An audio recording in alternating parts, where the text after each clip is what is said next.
क़ाल नबी सल्लल्लाहु अलैहि वसल्लम अअज़मुन निकाहि बरकतन ऐसरुहु मुऊनह औ कमा क़ाल सल्लल्लाहु अलैहि वसल्लम। मेरे दोस्तों, दीनी भाइयों, नौजवान साथियों और बुज़ुर्गों, गुज़िश्ता जुमा मैंने वादा किया था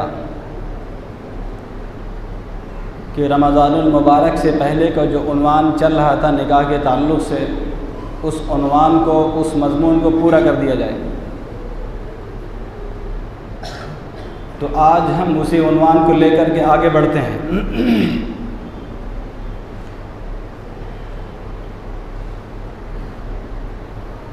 आपको शायद याद होगा कि जब ये उन्वान चल रहा था तो तकरीबन बात यहाँ तक पहुँची थी कि जब माँ बाप को अपने बेटी या बेटे का रिश्ता पसंद आ जाता है, जब माँ बाप को अपने बेटे या बेटी का रिश्ता पसंद आ जाता है, हमारी तरफ देखें, हमारी तरफ, हम इसीलिए बैठे हैं, तो पहले उसकी जो पहला ज़ीना उसका था वो मंगनी वग़ैरह का था। जब ये काम पूरा हो गया तो अब तारीख़ का मरहला आता है। मंगने भी मैंने अर्ज़ किया था कि जो बुनियादी नुक्ता है नबी पाक सल्लल्लाहु अलैहि वसल्लम का निकाह के ताल्लुक़ से, वो मरकज़ी नुक्ता हमको सामने रखना है। वो जो हदीस शरीफ मैंने तिलावत की है, मरकज़ी नुक्ता वही है कि अगर हम निकाह में बरकत चाहते हैं, बरकत के बारे में भी मैंने बताया था कि ये एक वाहिद अरबी ज़बान है जिसमें ये एक बरकत का लफ्ज़ है और इसका एक बहुत बड़ा मफ़हूम है। किसी और ज़बान में इसका तर्जुमा मुमकिन भी नहीं है। अब चूँकि उर्दू और अरबी तकरीबन एक जैसे हैं, तो वो लफ्ज़ वही उर्दू में इस्तेमाल होने लगा है। तो इसका मतलब सिर्फ ये नहीं कि कम चीज़ हो बढ़ जाए, इसका मतलब ये बिल्कुल नहीं है। इसमें आफ़ियत भी है, उम्र की तरक्की भी है, कम वक्त में काम का ज़्यादा होना भी है, और ज़िंदगी का सुकून भी है, बीमारी से हिफाजत भी है। और जो हमारे रकमें नाजायज़ डॉक्टरों के पास और वकीलों के पास और पुलिस स्टेशनों वगैरह में जो ज़ाया होती हैं, तमाम चीज़ों से बचाव, हर तरीके की जो आफ़ियत है वो बरकत में छुपी हुई है। तो आप सल्लल्लाहु अलैहि वसल्लम ने फरमाया कि सबसे बरकत वाला निकाह वो है जिसमें सबसे ज़्यादा कम खर्च होगा। ये बुनियादी नुक्ता है इसका। इस नुक्ते को सामने रख कर के ही सारी बातें आपको सुननी पड़ेगी। इसका मतलब भी मैंने अर्ज़ किया था कि जैसे जैसे अपने निकाह में, शादी में आप खर्च बढ़ाते चले जाएंगे, वैसे वैसे बरकत घटती चली जाएगी। ज़बान से तो हम यही चाहते हैं कि बड़े बरकत वाला निकाह हो, अब बड़ी बरकत थी, बड़ा बरकत वाला मस्जिद में हुआ है और बहुत ही ज़्यादा लोग शरीक थे, ऐसा और ऐसा जो भी हो। लेकिन हमारा किरदार असल है कि हम खर्च कितना कर रहे हैं। बड़ी भीड़ इकट्ठा हो गई, उसमें भी लोग खुश हो रहे हैं कि चलो बहुत अच्छा था, किसी कोई तकलीफ़ भी नहीं हुई, सबको आराम से सारे इंतज़ामात पूरे हो गए। ये मकसद न मंशा नहीं है, शादी से कोई ताल्लुक़ ही नहीं इसका। तो ये बुनियादी नुक्ता आप सामने रखें कि जैसे ही खर्च कम करते जाएंगे बरकत बढ़ती जाएगी। बरकत अल्लाह के नबी का फरमान है और मरकज़ी नुक्ता है। इसी को रख करके शादी के जो ताल्लुक़ से शुरुआत जहाँ होती है, जहाँ पे ख़त्म होता है, ये सारा उस दायरे के अंदर आएगा। तो अब गौर करें कि जो हमारा आज का जो दौर चल रहा है, इसमें जो तारीख़ के ताल्लुक़ से जो बहुत सारी गैर ज़रूरी चीज़ें शामिल हो गई हैं, उन्हें हमें समझना भी है, फिर उनको एहसास करना कि गैर ज़रूरी है और इसका शादी से निकाह से कोई ताल्लुक़ नहीं। लिहाजा अब ये मालदार लोगों की ज़िम्मेदारी बनती है, खुसूसन लड़का वाला हो और मालदार हज़रात जो हैं, ये उनकी ज़िम्मेदारी बनती है कि इन रस्मों को तोड़ा जाए। क्योंकि गरीब तो मालदारों को देख कर उनकी पैरवी करते हैं, वो तो मजबूरी में, एहसास कमतरी में पढ़ करके कि उन्होंने किया था, किसी तरह कर्ज़ ले करके परेशानी में अपने आप को डाल करके बाज़ लोग तो भीख मांगते हैं।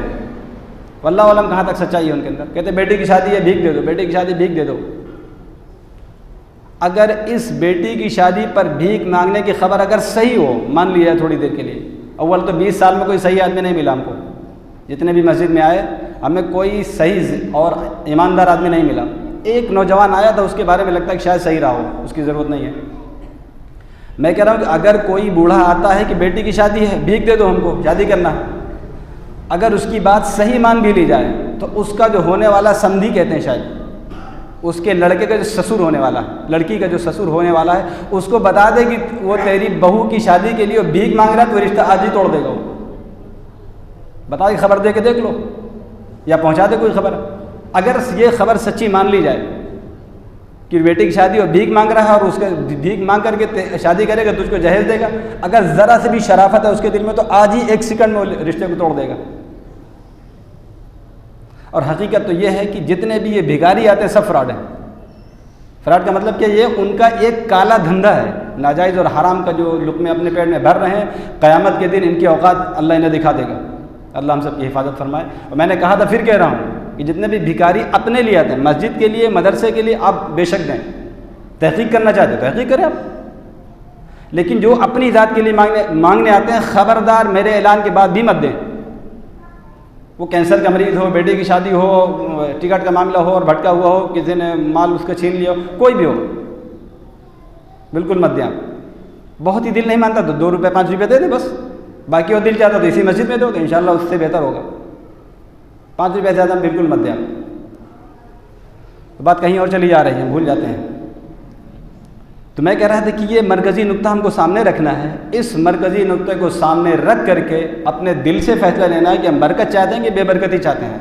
ये पहले फ़ैसला कर लो। घर वाले अगर कोई शरारत करते हैं तो उनसे भी कहते हो चाहते क्या हो, सवाल पूछ लो ना। बरकत चाहते हो तो फिर थोड़ा सा बखेड़ा कम करो इसमें, जो इसमें खुराफात हैं, जो रस्म रिवाज हैं, उनको ख़त्म करो। और बहुत ज़रूरी जितनी चीज़ है उतना कर लो। मना भी नहीं है भाई, तारीख़ रखनी है तो रखनी है ना, वो तो रखनी है, वो कैसे मना हो सकता है। लेकिन उसमें ज़्यादा भीड़ का इकट्ठे होना, लड़की वालों पर ज़्यादा बोझ डालना, और एक छोटा सा निकाह अगर आप करना चाहें तो उसमें हो सकता है बाद लोग इतना खर्च करते थे, बस 2 4 5 आदमी चले गए, मुख्तसर सी बात कर लिए, क्या बात क्या करना, 2 बातें, अब तो 3 हो गई हैं। बाराती कितने आएंगे और कब आएंगे, महर कितना होगा, बस और क्या, इसके अलावा क्या बचा है। तो उसके लिए इतनी भीड़ की ज़रूरत नहीं है ना उसके लिए। अच्छा, जो आएगा वो भी खाना खाएगा, हाथ पहुँचा के चला जाएगा, इधर आदमी का 25,000 का वारा नहीं आ रहा होगा उसका। तो अभी जहेज़ के बारे में बात नहीं कर रहा हूँ, लेकिन अगर वही 25,000 का सामान रख लेता तो काम तो आता ना। वो जहेज़ क्या उसकी हकीकत है, जायज़ नाजायज़, वो तो बात की बात है थोड़ी देर के लिए। लेकिन 25,000 रुपये ऐसी जगह लगाओ जो काम आए, तब तो ठीक है। खाना खाएंगे चले जाएंगे, तो कम से कम खर्च हो, कम लोग जाएं, इधर भी बोझ कम हो, उधर भी बोझ कम हो। जिनके पास पैसे हैं वो तो ठीक है भाई, 2 गाड़ी कर लेंगे, 2 गाड़ी घरे में कोई फ़र्क नहीं पड़ता। लेकिन जहाँ पर हम 50 आदमी इकट्ठे हो गए, फ़र्क तो उनको ऊपर पड़ने वाला है। तो वो रकम उनकी हो या अपनी हो, उम्मत मुस्लिमा की रकम ज़ाया हो रही है। सबसे बड़ा खसारा उम्मत का ये है। और मैं एक बात और आपको बता दूँ, है तो कड़वी लेकिन सच्चाई ये है, ये पूरी उम्मत का एक मिजाज बन चुका है कि जहाँ पर शरीयत ने मना कर दी, यहाँ नहीं खर्च करना, बड़े शौक़ से खर्च होगा। एक मिजाज है। शरीयत ने अगर मना कर दिया है तो फिर अल्लाह की पनाह, फिर वहाँ तो दौड़ दौड़ के ज़बरदस्ती अपना बहाना, औरतों का बहाना, बेटों का बहाना, दोस्तों का, कोई मानते नहीं। और अगर शरीयत ने कह दिया खर्च करो, फिर नहीं खर्च करना, कसम है। फिर कह दिया कि ये खर्च करना है तुम्हें, ये देना ज़रूर तुम्हारे पर, फिर मजा है। फिर इतने हिसाब किताब होंगे कि अब अंदाज़ा नहीं कर सकते, शायद बिल्कुल ये नादार आदमी है, मुफलिस है। ये 2 अजीब व गरीब बातें हैं हर दिन के मामले में। मना कर दी जाए कि अब लॉकडाउन चल रहा है, मस्जिद मत आओ, तो फिर भर जाती है पहले से। हिसाब किताब करना पड़ता है, इनको करें क्या, ऐलान करना पड़ता है, आराम से निकलो। मैंने बताया था वही शुरू हो गया। इसका मतलब अब ये कोरोना अपने मामूल पर आ चुका है। हर आदमी का जो टाइम है ना 12:35 36 मिनट, उस टाइम पे अब शुरू हो गया मामला। इसका मतलब हालात मामूल पर है, अल्हम्दुलिल्लाह। बीमारी वगैरह अल्लाह ने उसको उठा लिया है। तो वही हाल यहाँ पर इस मामले में चल रहा है। शरीयत ने कह दिया कि खर्च नहीं करना, बस अब करो, शौक़ करो। मना कर दिया, उसमें खर्च करेंगे, हुक्म दे दिया नहीं करेंगे। तो यहाँ पर भी मैं कह रहा हूँ मरकज़ी नुक्ता है कि खर्च कम किया जाए और मुख्तसर अंदाज में जाएँ और बात को अपनी तय करके वापस आ जाएँ। फिर उसमें हम कुछ ले करके जाएँ, फिर वहाँ से कुछ ले करके आएँ, रस्में तोड़ी जाएँ।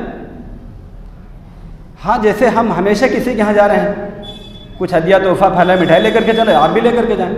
अब उधर से वही पुराना हमारी मौजूदा हुकूमत, मोदी हुकूमत जो है वो चाहती है डिजिटल इंडिया बना जाए। गुड़ और चावल के पीछे लगे हुए सब। वही एक सैनी ले लो, उसके बाद चावल भर दो, गुड़ रख दो, वहाँ डिजिटल इंडिया। हर चीज़ में हम चाहते हैं कि वो तरक्की हो। गाड़ी हमारे कम से कम फार्चूनर पे हमारा दूल्हा बैठे और वही चावल गुड़। और पुराने ज़माने में यही गुड़ ही सबसे बड़ी दौलत थी, सबसे बड़ी मिठाई ये गुड़ हुआ करती थी। ये गुड़ चावल के अलावा क्या था गरीबों के पास, अब वही लगा हुआ अभी। तो एक अजीब सब है, लोगों को अपना शौक है, फिर घर वाले पूछते हैं कि कितना गुड़ मिला, कितना चावल मिला, लो खाओ गुड़, अपना चावल खाओ, वो अलग सी बात है। लेकिन मेरी समझ के बाहर ना मामला कि खर्च कम किया जाए, ये खुराफात तोड़ी जाए कि जाओ तो 10 रुपये का सामान लेके लड़की वाले पर बोझ डालो, वो तुम्हें 1000 रुपया देगा, वो तुम्हारे आए तो फिर तुमको दे करके आएगा। बस यही एक काम बचा है लड़की वालों के पास। खैर अल्लाह हम सबकी हिफाजत फरमाए। तो उनमें 3 बातें तय करनी है। तारीख़ क्या है, उस तारीख में चूँकि पहुँचना है, इकट्ठा होना, निकाह होना, वो भी अपने कुछ रिश्तेदार को बुलाएंगे, हमारी तरफ से भी रहेंगे। नंबर 2, बाराती कितने हैं, बाराती है तो ठीक तो नहीं, लेकिन इसमें भी कोशिश की जाए कि कम से कम बाराती मुतय्यन किए जाएँ, और ये मौकूफ़ है लड़की वालों पर, ना कि लड़के वालों के ऊपर। भाई खाना मुझे खिलाना है तो मैं जानता हूँ ना कि 25 आदमी खिलाऊंगा, 30 को खिलाऊंगा। तुम कहते नहीं मेरे 150 आदमी, बात तो समझ के बाहर है ना। मैं अपनी ताकत जानता हूँ कि मैं कितना उठा सकता हूँ। मेरी क्षमता है 50 किलो मैं उठा सकता हूँ, फ़र्ज़ कर लें। आप कहते हैं 1.5 क्विंटल आप उठाओ, क्योंकि आप लड़की वाले हो, मजबूरी है आपकी, उठाओ, कमर रहे चली जाए, इसके फ़र्क नहीं पड़ता। ये है इसका सीधा था फार्मूला। भाई उसकी हैसियत ही 50 आदमी कहते हैं, मेरे 100 आदमी तो मेरे ख़ानदान में, फिर दोस्त यार मैंने खा रखा है, और फिर उनको ना बुलाऊंगा, बेइज्जती की बात है। मसला कुछ बेइज्जती की बात नहीं है। नाक कट जाएगी किसी की, हमने नहीं देखी आज तक किसी की नाक कटी हो, नाक तो अपनी जगह पर मौजूद है।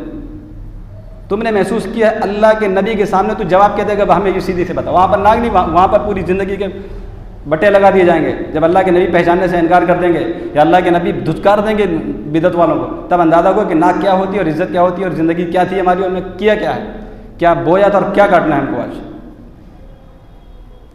चूँकि शादी के हर मामले में हमने देखा है कि एक सौदा चलता है, सौदा। इस सौदेबाजी तोड़ दी जाए, सारे मसले इंशाल्लाह ख़त्म हो जाएंगे। हमने 200 रुपया दिया है तो अब सौदा लिस्ट हमारे पास रखी है, अगले ने हमको 250 क्यों दिया है, ये सौदा चल रहा। हमने उसको दावत दिया तो वो क्यों दे रहा है, ये सौदा नहीं साहब, ये सौदा नहीं है।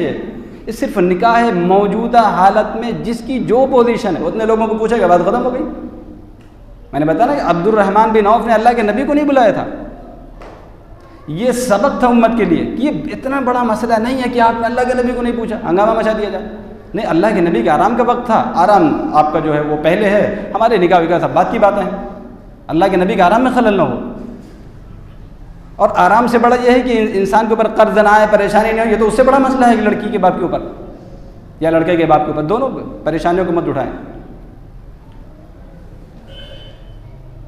तो कम से कम बाराती तय किए जाएँ। उसके बाद महर का मसला आता है। अब महर के बारे में क्या है, मैं आपको साफ लफ्ज़ों में बता दूं कि शरीयत ने यहाँ पर हुक्म दिया है कि महर दो, ये फ़र्ज़ है और कर्ज़ है। महर देना ये फ़र्ज़ है, शरीयत ने मुतय्यन कर दिया है। ये नहीं हो सकता कि चलो कोई हरज नहीं है, महर रखो तो ठीक, ना रखो तो ठीक है नहीं। अलबत्ता कम से कम उसकी मकदार शरीयत ने मुतय्यन कर दी है। उसमें भी उलमा का इम्मा का इख्तिलाफ़ है, लेकिन चूँकि हम हनफी हैं तो हमारे जो एक मकदार हमारे उलमा ने मुतय्यन कर दी है, इसी कम से कम तो मकदार है मुतय्यन। ज़्यादा की कोई मकदार शरीयत में महर की मुतय्यन नहीं है। महर की कम से कम मकदार मुतय्यन है, ज़्यादा की मकदार मुतय्यन नहीं है। लेकिन नमूना उम्मत के लिए कि अल्लाह के नबी सल्लल्लाहु अलैहि वसल्लम की ज़ात मुबारक है, आपका जो नमूना है हमारी ज़िंदगी। तो आप हैरान होंगे कि हुजूर पाक सल्लल्लाहु अलैहि वसल्लम ने जितने भी अपने निकाह फरमाए हैं और 4 बेटियों के जो निकाह फरमाए हैं, सबका महर तकरीबन 12 औकिया चांदी है। 12, 12.5, 10 और 12 के आसपास है। और 12 औकिया चांदी 500 दिरहम बनते हैं। 500 दिरहम, 500 दिरहम का मतलब यह हुआ कि आज के एतबार से 1 लाख से कुछ ऊपर जाएगा। क्योंकि इतना बड़ा महर, इतना बड़ा नहीं है साहब। अभी उसको हम आपको दिखाते हैं कि बड़ा है कि छोटा है। कम से कम मकदार क्या है महर की, अभी मैंने आज ही जोड़ा था उसको, चांदी के एतबार से जो 10 दिरहम मुतय्यन किया, कम से कम वो 2100 रुपये बनते हैं। कम से कम 2100 रुपये का मतलब इससे कम आप महर बांधेंगे तो फिर शरीयत को उसको महर मानती ही नहीं, आपको उससे ऊपर देना ही पड़ेगा। नहीं देंगे तो वो कर्ज है, मरने के बाद आपको देना तो है। जब हम उसको सोने में कन्वर्ट करते हैं, सोने में आज के एतबार से जो ज़कात की हमारी जो मकदार है कि 52.5 तोला चांदी और 7.5 तोला सोना, उस एतबार से जब इसको हम सोने में तब्दील करेंगे तो 21,000 रुपये बनता है डायरेक्ट। 2100 से जब सोने में उसको तब्दील कर देंगे, जो कीमत थी हुजूर पाक सल्लल्लाहु अलैहि वसल्लम के ज़माने में सोने और चांदी का जो तनासुब था, उस ज़माने की बात कर रहे हैं। अब तो बहुत फ़र्क हो गया है। चांदी का निसाब 45,000 के आसपास बनता है ज़कात का, और सोने का निसाब 4 लाख के ऊपर जाता है। ये फ़र्क हो गया, ज़माने की तब्दीली है। लेकिन शरीयत में उस दौर में दोनों की कीमत 7.5 तोला और 52.5 तोला की बराबर थी। उसके तनासुब से 21,000 रुपये बनती है। 21,000 रुपये भी ज़्यादा नहीं है। 15 साल पीछे जाएँ तो आम तौर से मैंने देखा लोगों के जो महर हुआ करती थे वो 3,000 के आसपास होते थे। तो और आज सोने की कीमत जो है उस वक्त 7,000 थी, आज 48,000 है। 7 तरीके 21, 3,000 को जब 7 से हम गुणा करेंगे तो 21,000 तो फिर भी बन रहा है। और अल्लाह के नबी सल्लल्लाहु अलैहि वसल्लम के क्या है कि 1 लाख से 1 लाख भी हम थोड़ी देर के लिए मान लेते हैं, इसी के आसपास हुआ करता था। तो और अल्लाह के नबी ने क्या फरमाया है कि औसत, फ़ुक़हा किराम फरमाते हैं कि निकाह वो महर औसत दर्जे का हो, बहुत ज़्यादा हल्का भी ना हो, क्योंकि ये निकाह शौहर की तरफ से होने वाली बीवी का इकरामिया है, एजाज़िया है। ये सौदा नहीं है कि वो कोई अपनी लड़की बेच रहा हो तुम खरीद रहे हो, सौदा नहीं है ये। बिल्कुल इंसान की कीमत नहीं लगाई जा सकती दुनिया में, ना आखिरत में। इंसान की कीमत लगा सकता तो सिर्फ अल्लाह की ज़ात है। इंसान को नहीं खरीदता, हम भी इंसान तुम भी इंसान, कीमत लगाने का क्या मतलब हुआ? तो इंसान की कीमत नहीं लगती। ये शरीयत ने एक निज़ाम बना दिया, ये इकरामिया है कि शौहर अपनी बीवी को ला रहा है तो उसके इकराम में, उसके तोहफे में, हदिये में ये रकम पेश की जाती है। लिहाजा अपनी औकात को भी सामने रखो और अपनी होने वाली बीवी की इज्जत को भी सामने रखो। हमारी औकात क्या है? हमारी की मतलब मुआशरे की। वो औकात क्या है? हम अपनी पूरी शादी में कितना खर्च कर रहे हैं। पूरी शादी में एक औसत दर्जे का आदमी 5 लाख रुपए खर्च करता है, 5 लाख रुपए। और शरीयत ने खर्च करने को कितना कहा है? सिर्फ महर, कोई खर्चा ही नहीं दिया। उसके बाद वलीमा, वलीमा में भी अल्लाह के नबी सल्लल्लाहु अलैहि वसल्लम ने 1 बकरी के बारे में हुक्म दिया कि वलीमा भी बहुत थोड़ा हो, और आपका वलीमा तो इससे भी कम था। अब्दुर्रहमान बिन औफ रज़ियल्लाहु अन्हु जो हुक्म दिया था वो कहा था कि औलिम वलो बिशातिन, 1 बकरी का काट के वलीमा कर दो। तो वलीमा को निकाल दिया जाए तो 1 लाख रुपया हम अच्छा वलीमा करेंगे तो आप हो जाएगा औसत दर्जे का। तो 4 लाख रुपए जो शरीयत ने कहा ही नहीं, आपने खर्च कर दिए हैं। जब ये 4 लाख रुपए आपको ज़्यादा लगने लगेंगे तो ये महर 1 लाख रुपए कम दिखने लगेगा अपने आप, क्योंकि हमने देखा 4 लाख रुपए कोई बात ही नहीं है। 4 लाख रुपए खर्च हो गए, क्योंकि शादी में का हमारा मिजाज बना हो 4 लाख रुपए ज़्यादा नहीं होते। लेकिन जब 4 लाख रुपए जो शरीयत के यहाँ कोई उसका मकाम ही नहीं, शरीयत को मंशा ही नहीं है, तो वो 4 लाख अब ज़्यादा हो तो 1 लाख रुपए महर अब कम हो जाएगी अपने आप। मैं जोर नहीं दे रहा हूँ 1 लाख रुपए का, मैंने तो हिसाब बताया 21,000 रुपये हो रहे हैं। मैं बता रहा हूँ कि जो 1 लाख ज़्यादा दिख रहे हैं कि अल्लाह के नबी के, ये कौन उठा सकता है? अभी 51,000 किसी को सुन लेते तो बड़े आदमी हैं, सर्विस वाले हैं और ऐसा ज़मींदार लोग हैं। ऐसा कुछ नहीं है। आज का जो औसत निकाह था वो 1 लाख रुपए के आसपास था। फिर उस दौर में लोगों ने मुकाबला शुरू कर दिया। हज़रत उमर फारूक रज़ियल्लाहु ताला अन्हु का जब दौर आया तो लोगों ने मुकाबला शुरू कर दिया और हुजूर पाक सल्लल्लाहु अलैहि वसल्लम का जो महर मुबारक था उससे आगे, उससे ज़्यादा लगा करके निगाह शुरू हो गए। तो हज़रत को ये चीज़ अच्छी ना लगी और आपने एक शूरा बुलाई। शूरा बुलाने के बाद एक फ़ैसला फरमाया था कि ख़बरदार, आज के बाद से किसी का महर हुजूर पाक सल्लल्लाहु अलैहि वसल्लम के महर से ज़्यादा नहीं होना चाहिए। आपकी राय थी ये कि लोग इसे मुकाबला रेस हो रही है, कंपटीशन चल रहा, बातें हो गई।